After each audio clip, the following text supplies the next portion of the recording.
room tour of the Leonardo Royal London City Hotel or something or other like that.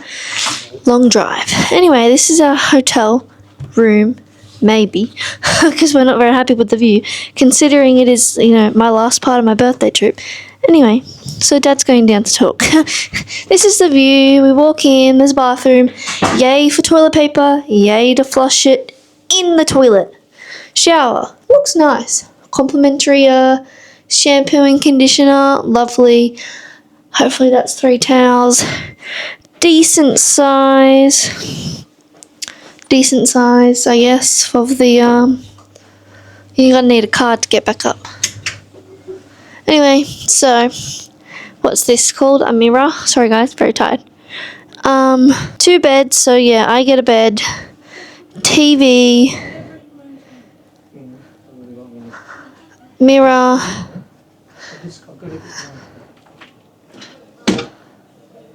And here's our view of the, whatever that's called. That's my very short room tour because I'm tired. Good night.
Didn't even notice.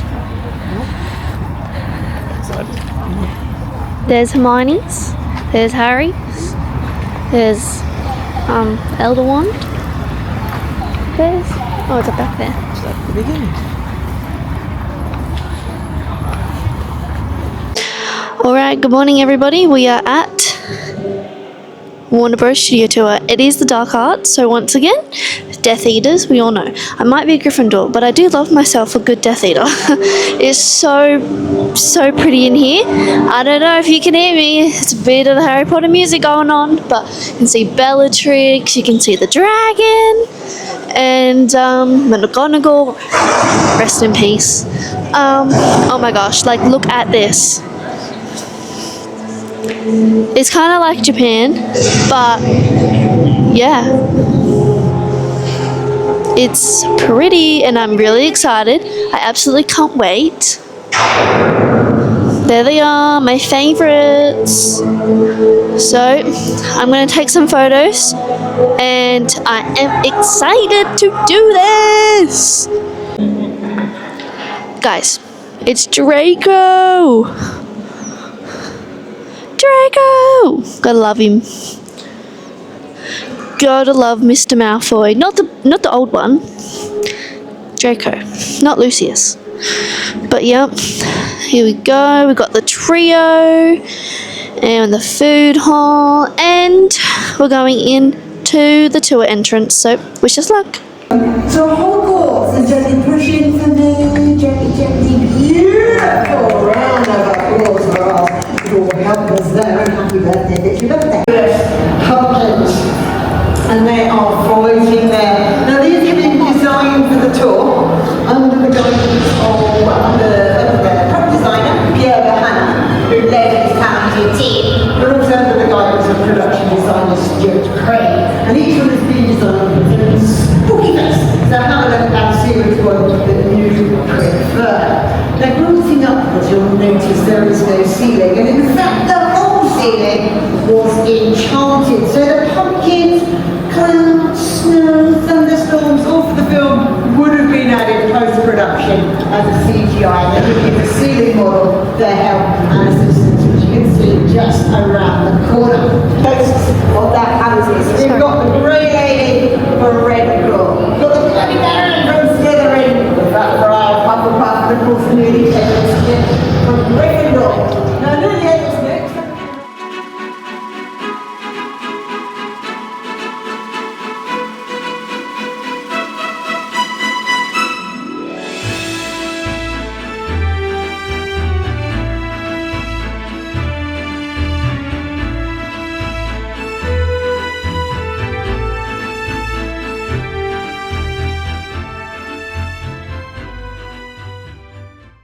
Throughout the films, one element that remained consistent was their menacing presence. Please stand aside and make way for the Death Eaters.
Costumes seen here were designed by Jeremy Timmy and crafted by our talented costume team. These costumes gave the Death Eaters their fearsome feel and reputation, which carried right through from their first appearance to their last.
fear into the hearts of many.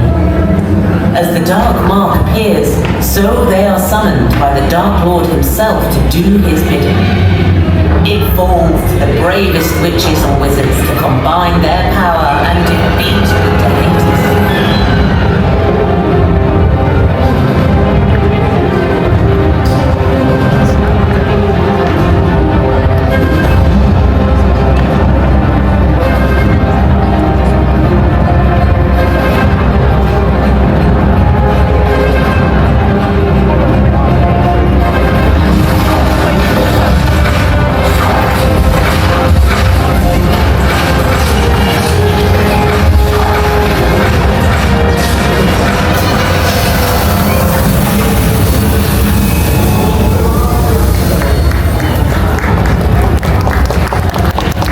We invite you to step forward and take a photo with our Death Eaters. To show the difference between how very advanced wizards can spells and how younger beginner wizards do. He and Paul out through their one technique.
Three and a half, 2, 1 3/4. Yes!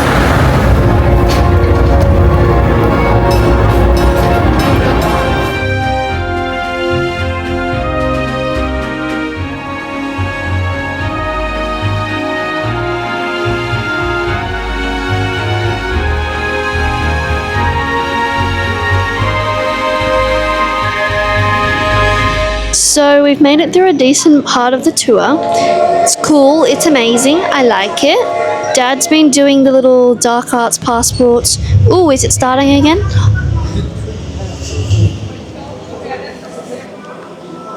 I don't know. I don't know when they come. Mum needs to hurry up.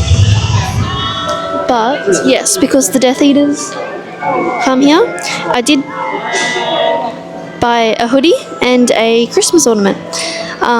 So yeah, I'm waiting for Mum to get her few items, and I'm not sure when the Death Eaters come back here, but yeah, I think roughly in around 20 minutes, because they just came. They literally walked past me and Auntie Jenny. I still have my Pandora rings on. I was careful as they walked past me. Yeah, I don't know, we'll see them soon.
Hollywood. So it's been used in Alien, Jurassic Park, Exorcist, Star Trek, Ghostbusters, what else? War of the Worlds, Avatar. It's all about. I think you're a genius.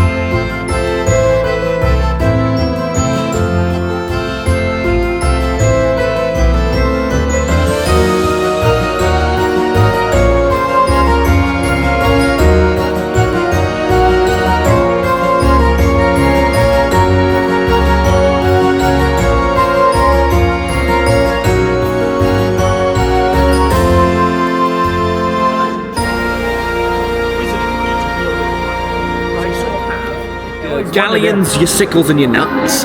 Now, a nut is actually worth a penny.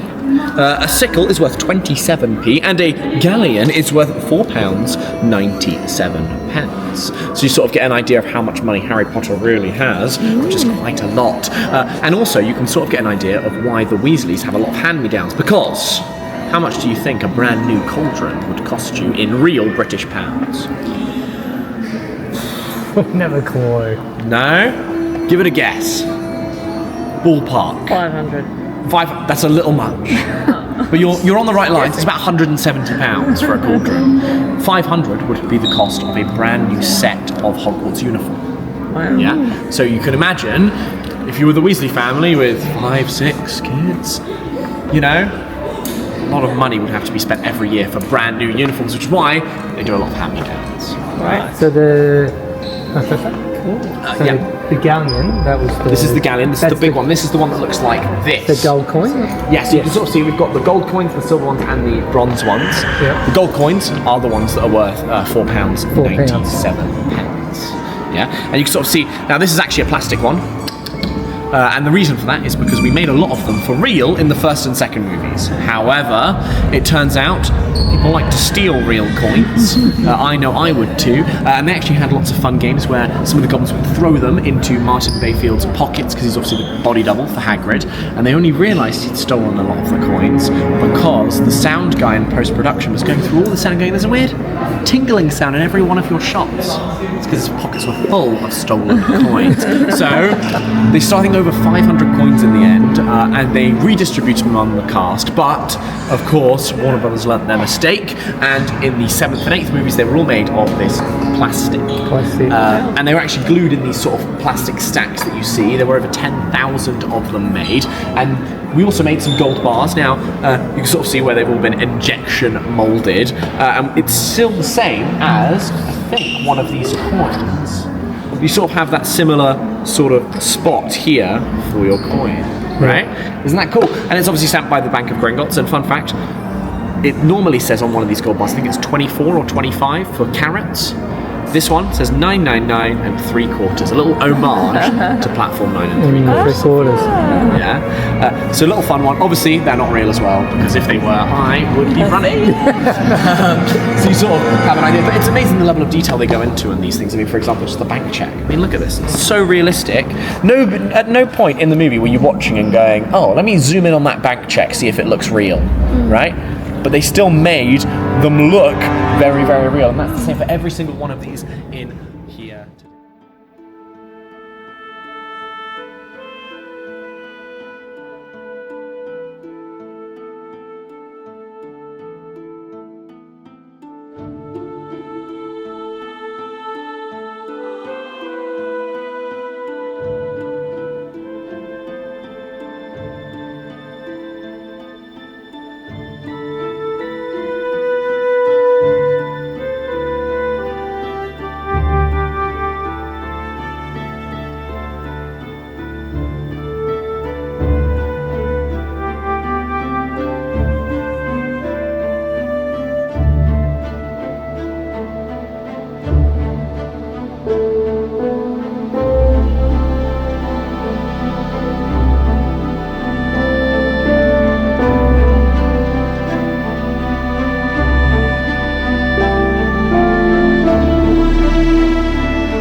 They house to the dementors of Asgard. Your word is caution. Dementors are vicious creatures. They cannot distinguish between the one they hunt and the one who gets in their way.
Yeah, and he's crowned King William I of England on Christmas Day that same year.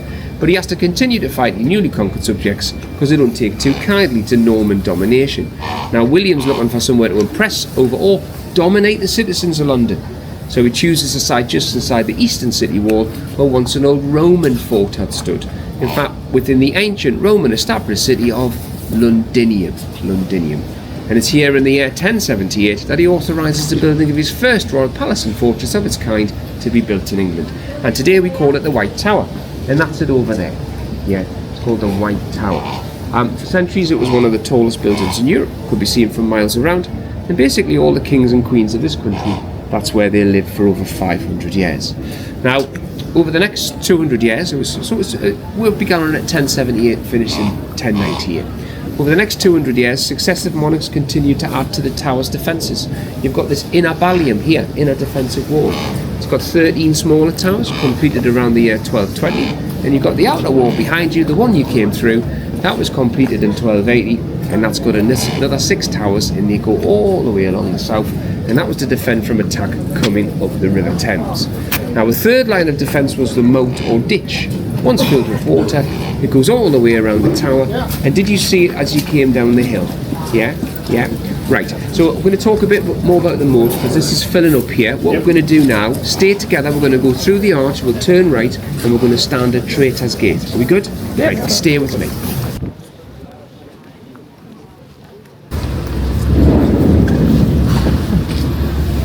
Right, come on in folks, nice and close. So I was talking about the third line of defence, the moat or ditch, yeah? Did you see it as you came down the hill on the left-hand side? Now that moat was dug during the reign of King Edward I in the 13th century.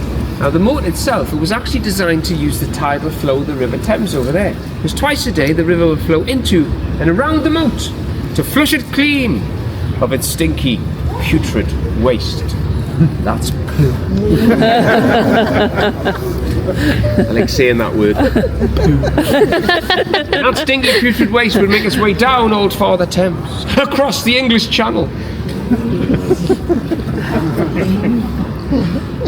and dump itself on the shores of France. Is anybody here from France? Is there anybody here from Human Resources? Of course you're not, it's a Friday. Oh dear, you're all recording me, aren't you? It's been really nice working here. Yeah. Children will starve. I'm only joking if you're from France, and especially Human Resources. Another famous figure to be dragged through these gates before he was dragged up to Smithfield Meat Market in the city to be hanged, drawn and quartered was a Scotsman called William Wallace, otherwise known as Braveheart.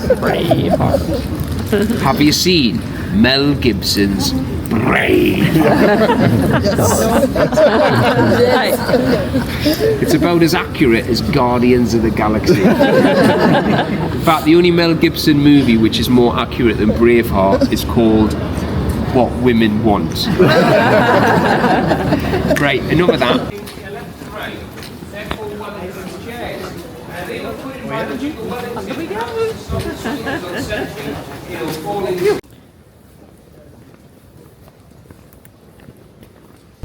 Now, over the years, the Tower of London's been a number of things. White Tower there, used as a royal residence up until the year 1603. Last monarch to live here, King James I of England, who I don't know if you know this, was also King James VI of Scotland. Okay, the crown jewels, the royal regalia, the bling ladies. yeah. Make sure when you go in to the crown jewels, they're just over there where the big clock is. Yeah, you don't compare your pathetic little engagement ring with anything in there. Yeah. Okay. So, give you a few stats. The first prisoner to be held here was a French bishop called Ranulph de Flambard. Okay, Bishop of Durham, and he was held in that turret there, the southwest turret of the White Tower, and he was imprisoned there on the 15th of August, 1100. Okay. Man, he escaped in 1101. He was our only prisoner at the time.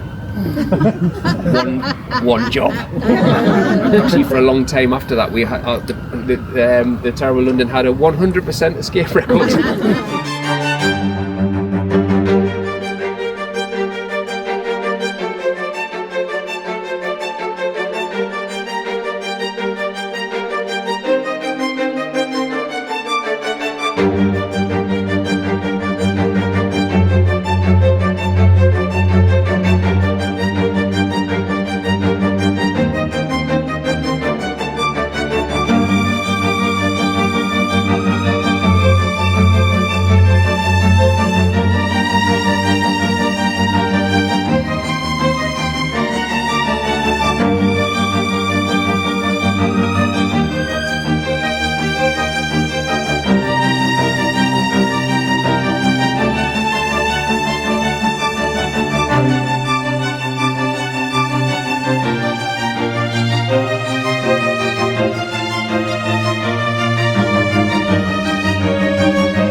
Oh, my hand.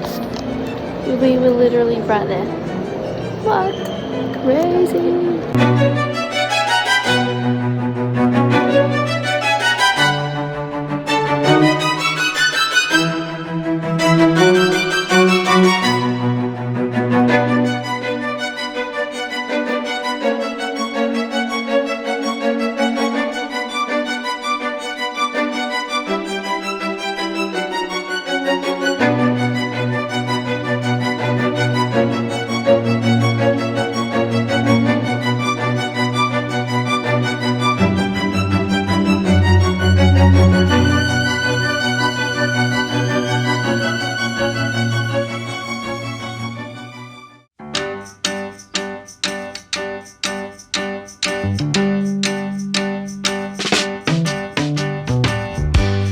Tend the garden with me. We have so many seeds to sow. When the harvest comes in, it will be time to share what we have grown. We the time of our lives when we started. Everything was groovy, but I'm noticing lately we've been half-hearted. West Side Story don't feel pretty anymore.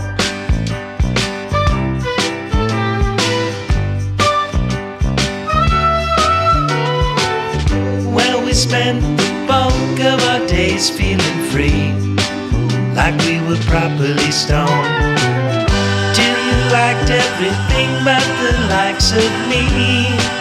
I can't help but recall we were having the time of our lives when we started.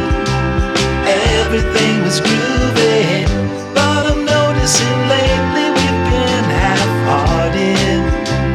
West Side Story don't feel pretty. West Side Story don't feel pretty anymore.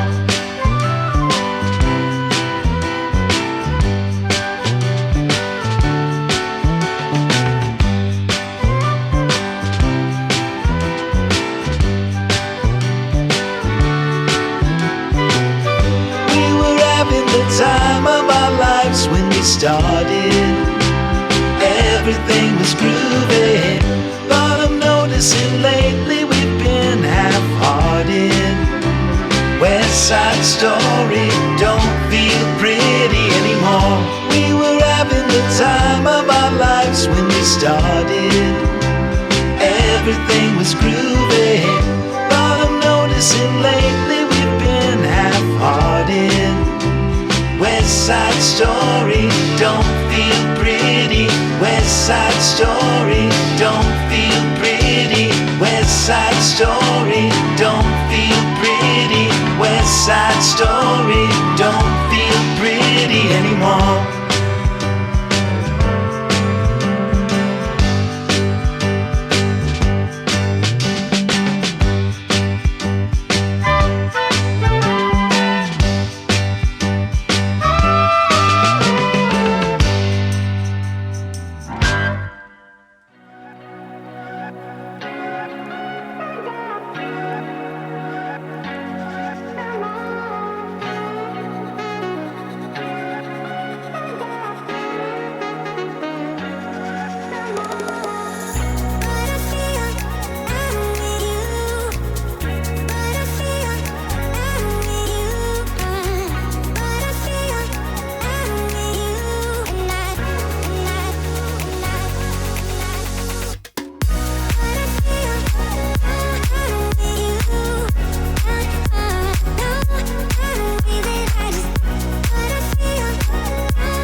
Well, we finished our last day out in London and we're just making sure that everything we don't need anymore is going in our suitcase. My camera's dying, my microphone's dying, everything's dying. I'm tired, it's cold, it's windy, it's gonna rain soon. Yeah, Madame Tussauds, 10 out of 10. That was so fun. The little cab ride was fun. Yeah, so we're just packing up. Just a quick little update, and we're heading to the airport in like half an hour, 40 minutes to go home. Finally. You want to say anything, Mum? Going home? Going home. I'm tired. Legs are killing. Because we did more stairs again today, which I didn't really say anything yesterday or the day before about Harry Potter or anything we did yesterday. Lion King was cool, great. I remembered bits and pieces of it back from like 12 years ago. No, not 12 years ago. 15 years ago? I don't know. Anyway, but yeah. So I'll talk to you at the airport in the plane. Don't know if this is going to be it. So if this is it, peace out, Girl Scout.